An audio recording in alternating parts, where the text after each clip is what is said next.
Service disclosed Bobrisky is a person of interest over recent issues of public concern. He's undergoing interrogation and will be handed over to appropriate authorities for further action.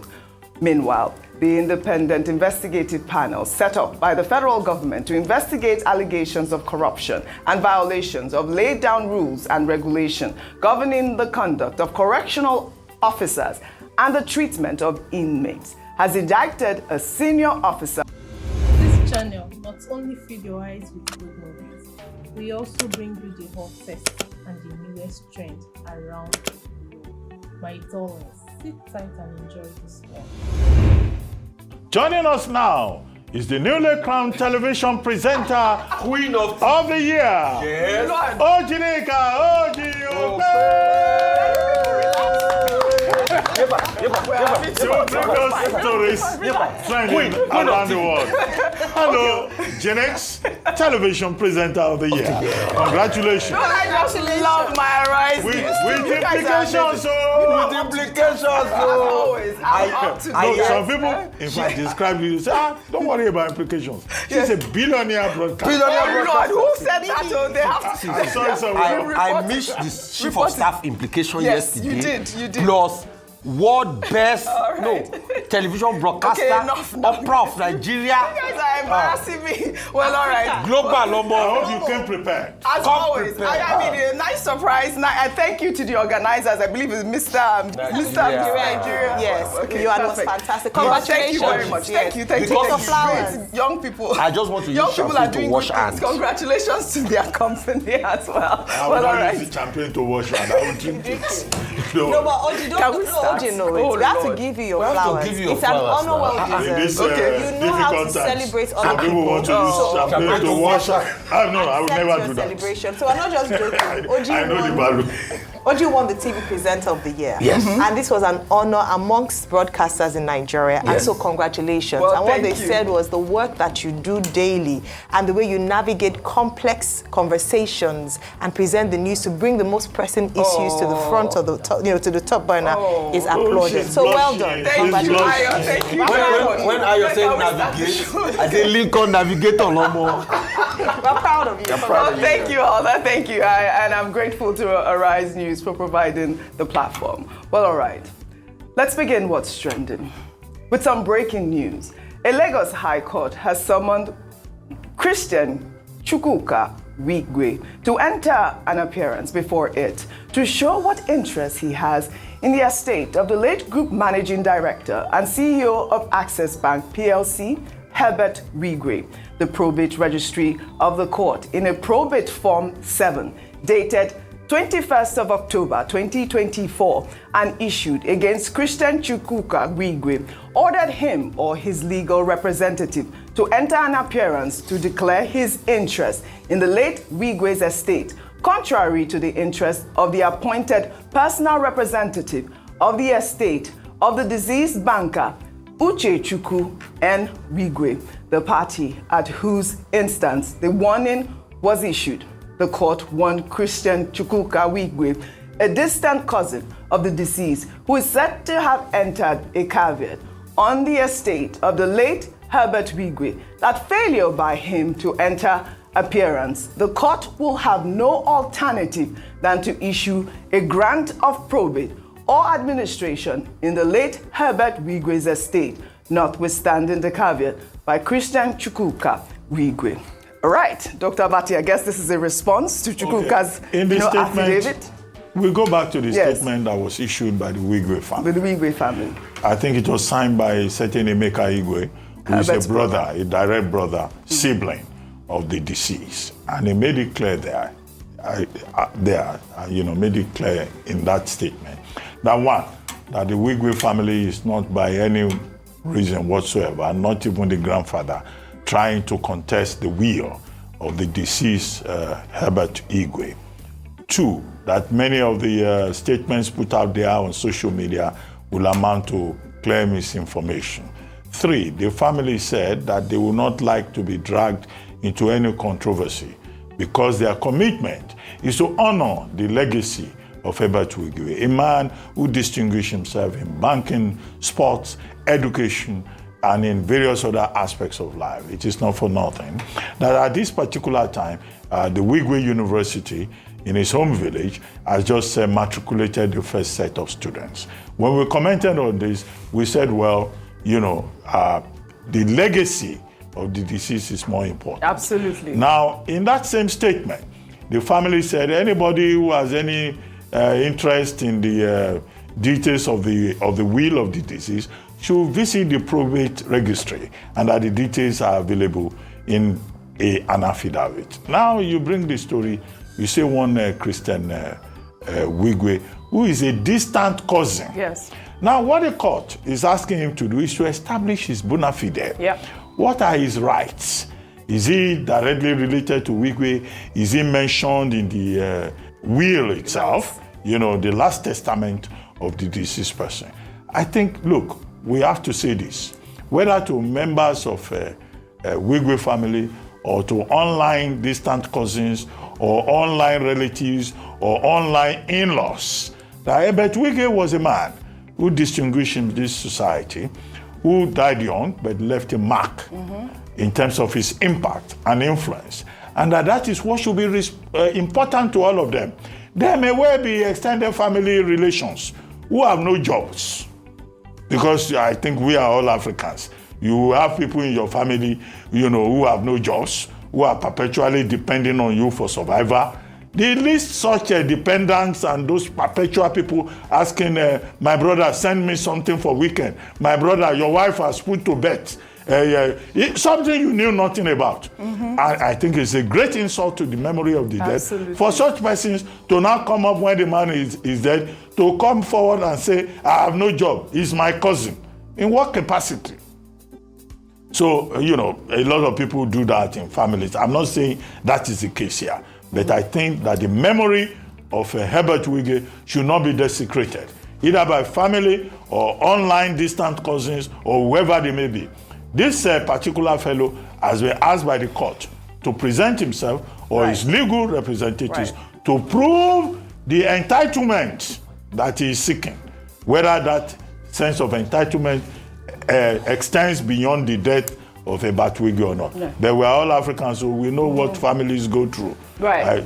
In-laws have not, direct in-laws have not even shown up in this matter. Oh. Before you know it now, some people will say, oh, he sent me to university, so I'm entitled to part of his estate. All right. Africa. And the challenges we face. Well, you're right. The court has ordered Chukwuka to come forward to present, you know, his local standing in the matter. And, you know, I believe the affidavit that was put forward at the court, Chukwuka had said he was working on the orders of Herbert Wigwe's, the late Herbert Wigwe's father, that is Pastor Shingo Wigwe. I guess we'll follow up on the story. You know, like you said, Herbert Wigwe left a great legacy behind, and his legacy should be upheld. We'll continue on what's trending. After a 2-week working vacation in the United Kingdom, President Bola Ahmed Tinubu on Monday resumed work at the State House in Abuja.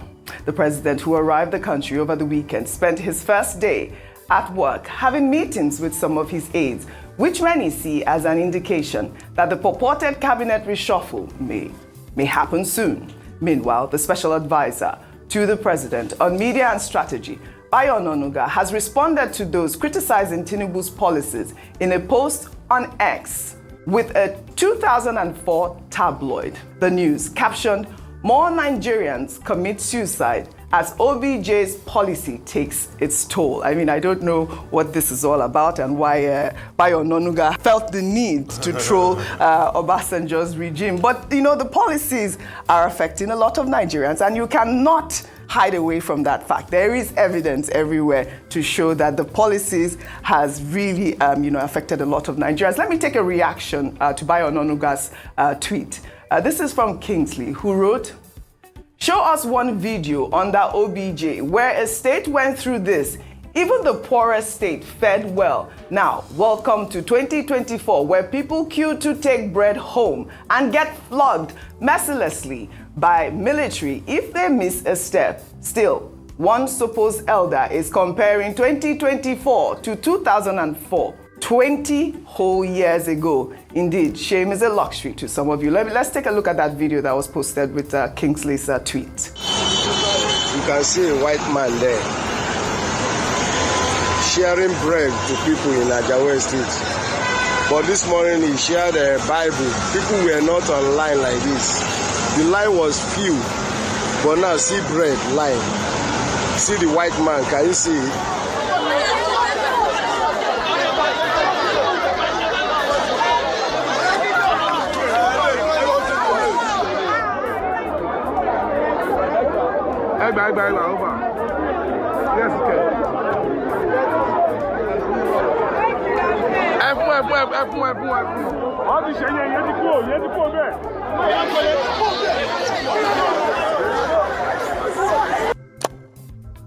You're watching Nolly Magic TV. My joy is to keep you updated with latest gist. And your joy should be subscribing to this channel and giving this video a thumbs up, please. If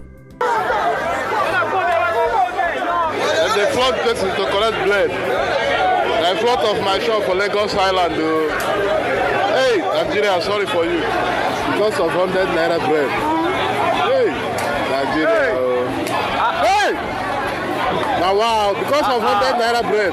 In fact, there's definitely hunger in the land. I guess that, Kingsley compiled some of those videos. I believe the first one was only recently, and those other two videos that we saw, I think we even highlighted them on What's Trending. But that is the frustration out there. So with due respect, yes, the policies President Tinubu has made has depressed the economy, no matter how much they try to spin it. But let me reply Mr. Bayo Onanuga with empirical facts. He said people were committing suicide. That's what he said. In this time, people are dead. At least they were still contemplating to commit suicide, or they committed suicide then. People are dead with this economy. Give you empirical stats. Year 2000, Nigeria grew 5%. Has this economy grown 5%? 2001, Nigeria grew 5.9%. 2002, Nigeria grew 15%. 2003, Nigeria grew 7%. 2004, Nigeria grew 9%. 2005, Nigeria grew 6%. 2006, 6%. 2007, 6.59%. Let this economy at least try to match the Obasanjo record of 15% growth. Then we know that Mr. Bayo Onanuga has a right to speak and condemn and throw shade at Olusegun Obasanjo. He has grown 15%.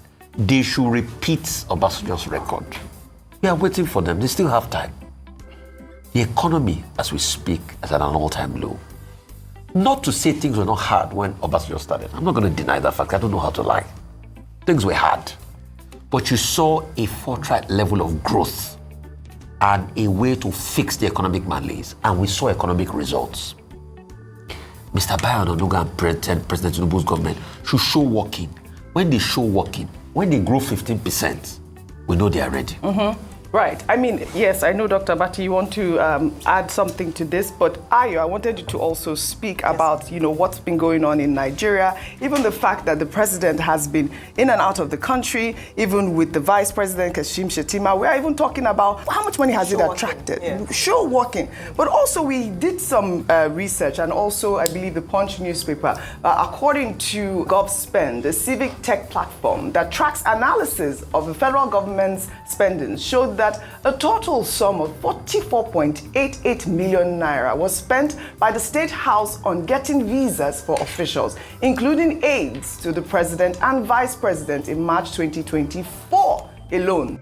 The details were highlighted in 4 separate transactions showing the costs incurred to secure visas for official engagements abroad, particularly to the United Kingdom and France. I believe they said on March 7th, the State House processed about 2 payments totaling 13 million.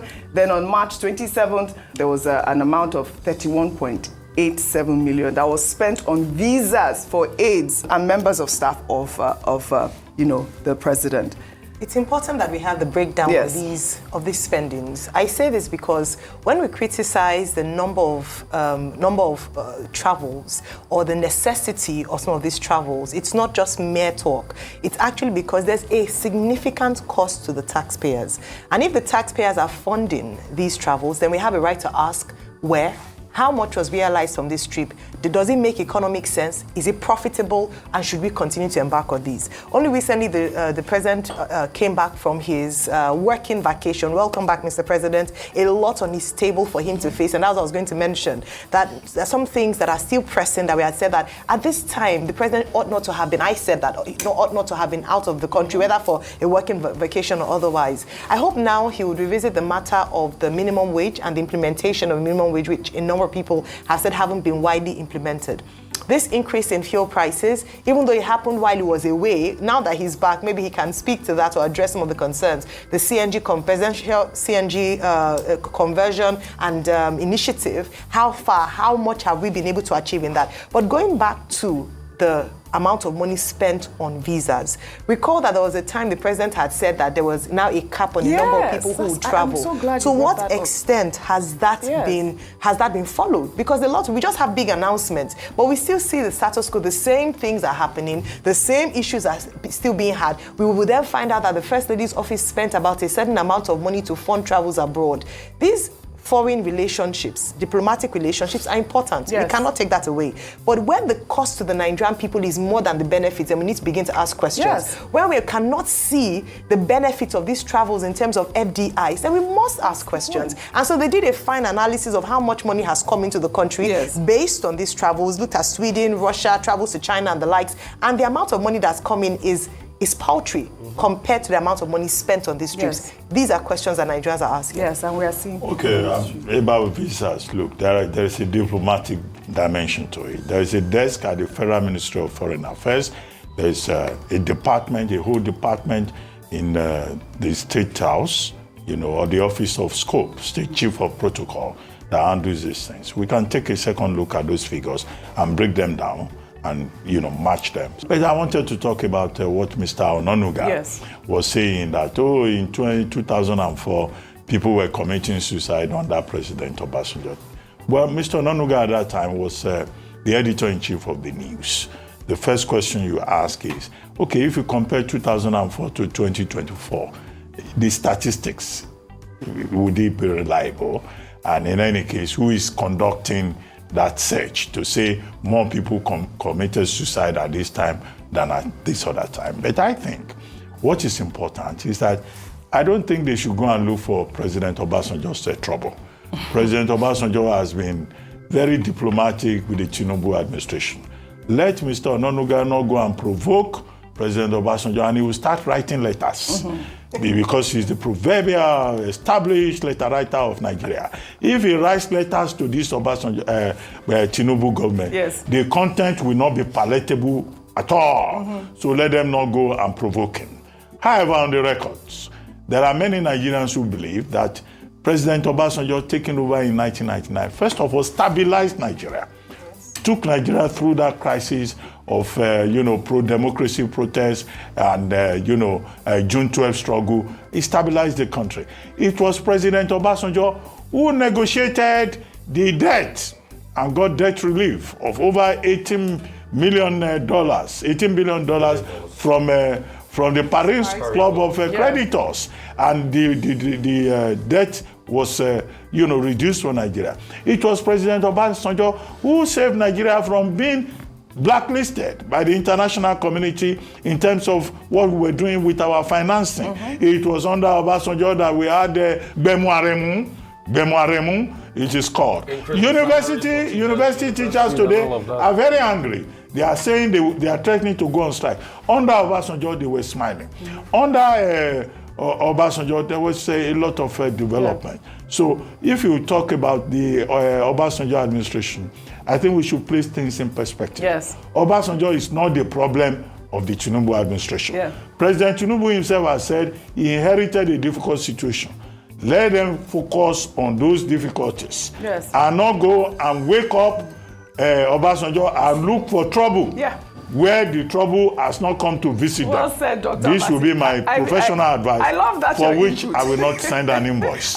It's of free television charge. advice. Free of charge. I mean, I think it's spot on, really. I mean, the federal government, the Tinubu administration have talked about all the FDIs. What we want to see is actual breakdown. Show us what it is. I mean, I believe that, like you read in the report, there was a $5 billion FDI recently. Yes. But we need to see more of that. But I also want to pull up the picture of the day, which is the president at the office. If we can pull that up and see our Idon, right back at work, president of Nigeria. But that, And you still resume go that ahead. shift. Too. Yes. Remember they said that he goes at night. So this is the day shift. So he's a hardworking. Yes, he's president. a hard work. Well, that's our president. I think he met with a lot of, ministers and the cabinet. Reshuffle is eminent. People are saying that he's back to work and he's talking to people. Well, welcome back, our presido. Well, meanwhile, the First Lady of Nigeria, Senator Oluremi Tinubu, has called on religious leaders to rather focus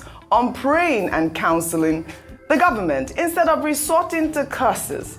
The comments were made at the opening ceremony of a 4-day international conference of the African Biblical Leadership Initiative in Abuja. Remi Tinubu highlighted the numerous challenges facing today's leadership, particularly in Africa. She urged religious leaders to preach peace and follow the footsteps of Christ by praying for leaders instead of abusing them. Our pastor, I mean, I didn't know that, you people abuse the government. No, do you? no, I mean, do you really? I think she was represented by a commission. The coordinator of NEPAD. Yes, she was represented. But I didn't know that you people were... No, we don't. In fact, the Bible enjoins Christians to pray for their leaders and to pray for those in authority. And maybe so she was speaking from her pastoral office. Okay. That rather than raining curses, but we've seen people out of frustration. Yes. Just speaking and you cannot legislate on people's frustrations. If people feel frustrated and because of that, what's coming out of their mouth is curses. What we can do is to appeal to them and say, okay, don't just pray for them and bless them because the prosperity of the government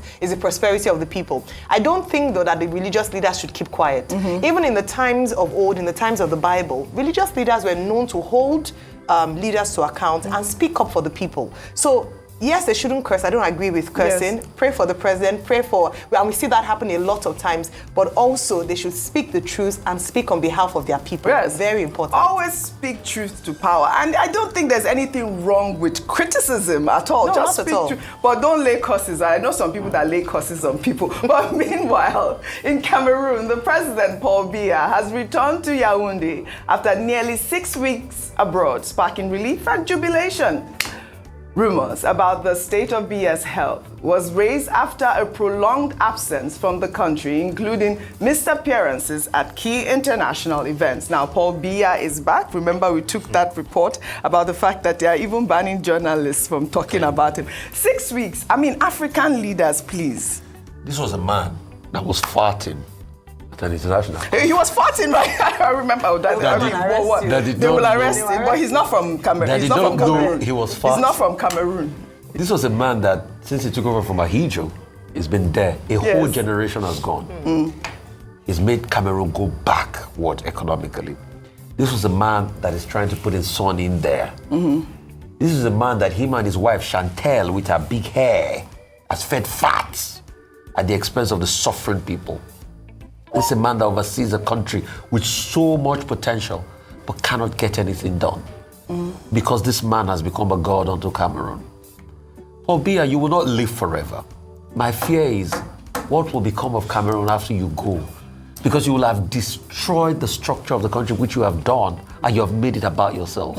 When are we going to tell these sit-tight African leaders that, like Thomas Isodore Noah Sankara said, Abba, enough, down with these people? Enough. There's no point of celebration of a man that's already in his 90s coming back, still leading, where he ought to be playing 10-10 with his grandchildren. Well, he's back now. Dr. Abati, a quick comment, because I want to take the last time President Paul Biya was seen in public was in September when he attended the China-Beijing summit, China-Africa summit in Beijing. And now Cameroonians started asking for him. Where is our president? For 6 weeks, they could not see him.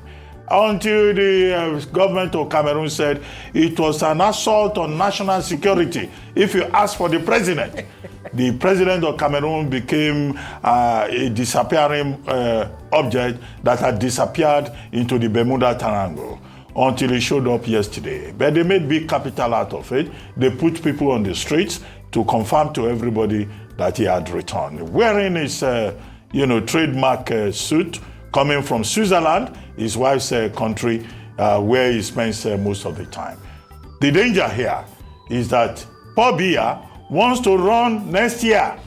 He's 91 years old. He wants to run for another term of 7 years. He's not, this is the most embarrassing part. Teodoro Mbasogo of Equatorial Guinea is the longest running ruling president in Africa for about 45 years. What's his name? Paul Biya has been there for 41 years. These are sit-tight leaders. This is part of the threat that democracy in Africa is facing. Yes. So Paul Biya is back. I hope that other leaders in Africa will not emulate his example and think that they can disappear as they wish and run their country from wherever they like and then threaten their citizens that anybody that makes a comment is violating national security. We can talk about this subject because we are in Nigeria. Yes. If we were in Cameroon, in Douala, security agents will have rounded us up. They will have shut down the station. Well said. That is the dilemma that Africa faces about problematic leaders. You are absolutely spot on. The threat that is facing African democracy. Well, on Monday, I'll take a news under entertainment. Social media was awash with reactions after Nigeria Immigration Service confirmed the arrest of controversial cross-dresser Idris Okuneye, popularly known as Bob Risky, at the Semen border while attempting to leave the country. In a statement released by the NIS Public Relations Officer, the service disclosed Bob Risky is a person of interest over recent issues of public concern. He's undergoing interrogation and will be handed over to appropriate authorities for further action. Meanwhile, the independent investigative panel set up by the federal government to investigate allegations of corruption and violations of laid down rules and regulation governing the conduct of correctional officers and the treatment of inmates has indicted a senior officer of the Nigerian Correctional Service for giving privileges to Bob Risky during his time in the custodial center. If we can listen to some of those privileges really quickly before we come back for a discussion.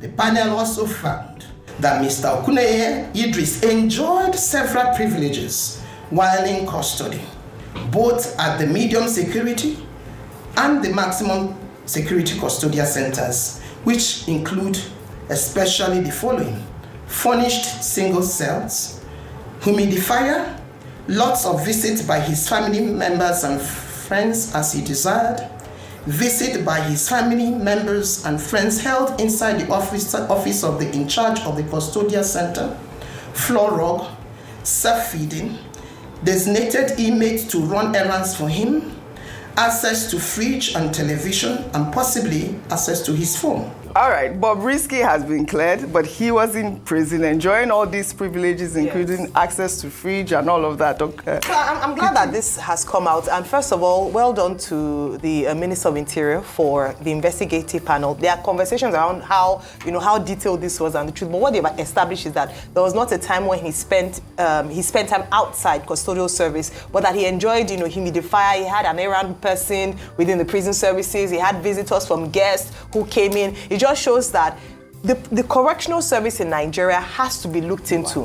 The first question I want to ask is it only Bob Risky that enjoyed such privileges, or are there still people in the correctional services who are still enjoying these privileges? Then who are the people pulling the strings? I don't think one man should take the fall for it. All the people who are complicit, because this is an opportunity for us to reform the prison service and ensure that people don't have, that number one, the welfare of the inmates are guaranteed, and that people who can pay their way do not get special privileges for sentences that they should be serving. So it opens up a bigger conversation. I believe the man that was mentioned in that indictment, his name they say is Kevin Ikechukwu. He acted unethically and brought shame to himself and the Nigerian Correctional Service. I mean, we need more information and details as to all of these people that have been complicit. Even the paperwork was not proper. So this was where they got them in the investigation report. They discovered that even the paperwork of the transfer was not done appropriately. So there are lots of ends, as regards it. And, and I think the report is deeper than what the media is just reporting on the surface. I think when you have the holistic report come out, Well, all right. But before we end what's trending today, let's highlight a young Nigerian who's set to be the first to build a self-sustaining and afterburning turbojet engine in our Good News report.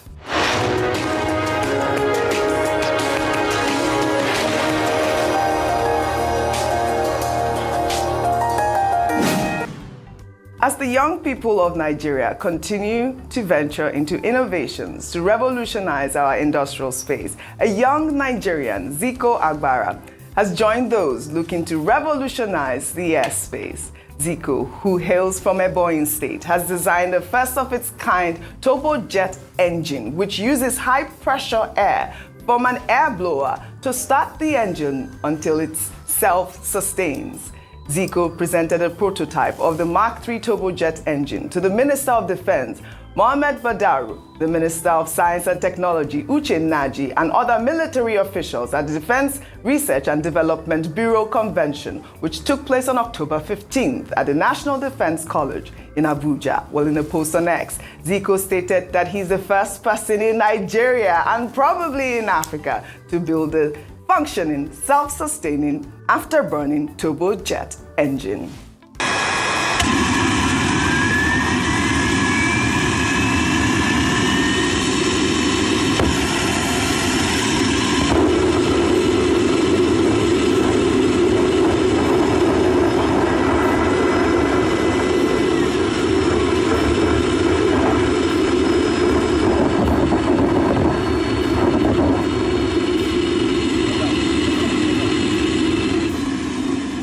Congratulations, Zico. Dr. Abati, only 30 seconds. We keep getting stories of this nature about Nigerians who are very innovative. Fantastic. Either they are building electric vehicles or they are building other facilities, either for generating electricity. Now this is in the aviation sector. Now, is there an agency that coordinates all of these activities to take advantage of the talents, the ingenuity of our youth? Okay, we have NIDA, the Technology Development Agency. All right. We have NASENI, which is an engineering thing. The military, they have DICON. But you see, we bring all these things on television, we celebrate the young men. Where is the coordination? Fantastic. Where is the enabling environment to encourage all this? Fantastic. As other countries do. Congratulations. That is the missing link in all of this. Congratulations. Otherwise, you will keep finding brilliant Nigerians who will be doing things. All right. I'm glad that he has presented these to the Minister of Defense. Well done. Kudos to Zico. Kudos to all our young Nigerians doing amazing. Well, that's all I have for you guys on What's Trending today. I'll see you all tomorrow. Thank you for having stayed to the end of this video. You made me really happy. One more thing, click on the notification bell so anytime I upload, you will be the first to be notified. See you on the next one.